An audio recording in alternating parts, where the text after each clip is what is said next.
פוזיטיב דנדי, ליין תכשיטים שנולד מתוך רצון לחבר כל אחת לראיית הטוב. חשיבה חיובית בגילוי העוצמות הטמונים בה.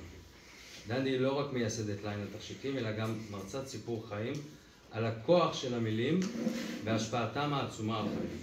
בנוסף מעבירה סדנאות של תכשיטים חוסן, שבו כל אחד ואחת יכולים ליצור את התכשיט חוסן האישי שלהם. היי. בסדר.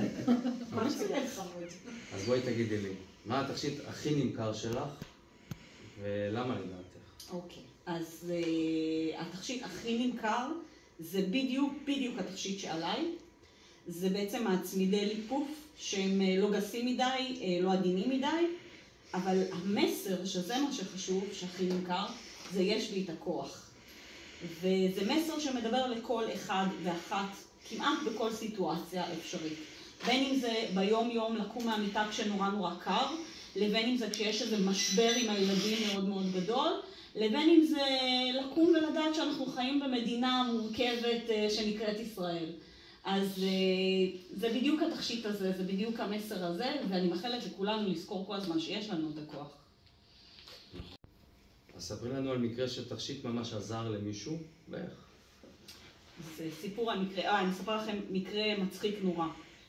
פנתה אליי לקוחה ואמרה לי, תקשיבי, יש לי בת קשה, צינית, מתבגרת, קלאסית כזאת בעייתית, ואני רוצה שהיא תחייך יותר. ועל הדוכן שרשרת שכתוב עליה סמייל, והיא אומרת לי, אני רוצה לקחת לה את זה, אבל אני נורא מפחדת. ממה את מפחדת? אז אמרה, אני מפחדת שהיא לא תאהב את זה. אמרתי לה, קחי, אחי הרבה, נחליף, קחי משהו לעצמך, כל אחד צריך מסר. היא לקחה את זה, והיא מגיעה הביתה, היא נותנת את התכשיט לילדה. הנערה פותחת, מסתכלת ועושה לה, היא באמת אימא. עכשיו, כל פעם שאני אראה את זה, אני אמות מצחוק. אז הגעתי למסקנה, והבנתי דרך הסיפור הזה, שכל אחד יכול לקחת את המסר למקום שלו, אבל ההשפעה עדיין קיימת. אז אותה נערה ענדה את הסמייל שלה, התפוצצה מצחוק על אמא שלה כל פעם שמישהו שאל אותה על השרשרת, זה פשוט עבד. תשמח בעוד 10 שנים. וואו, בעוד 10 שנים. יש לי פנטזיית מיכל נגרים כזאת, רשת חנויות יפות כאלה, קלאסיות, בכמה מקומות בארץ, אפשר אפילו בחול. כובשת את הבמות, מספרת את הסיפור מתחילתו ועד סופו של למה בעצם מילה יכולה לקחת אותנו ממקום אחד למקום אחר, ומאפשרת לאנשים פשוט לקבל השראה ולבחור את המסרים שהם רוצים בתוך החיים שלהם. טוב, עכשיו אנחנו בחלק של השאלות מהירות. יאללה. צמיד או שרשרת? שרשרת. כסף או זהב? זהב. בוקר או ערב? בוקר. הודעה או שיחה? הודעה.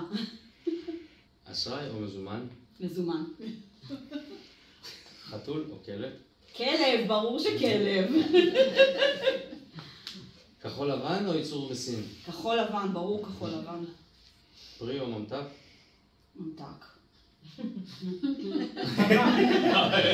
אני לא מבינה למה שאלת את דניאל.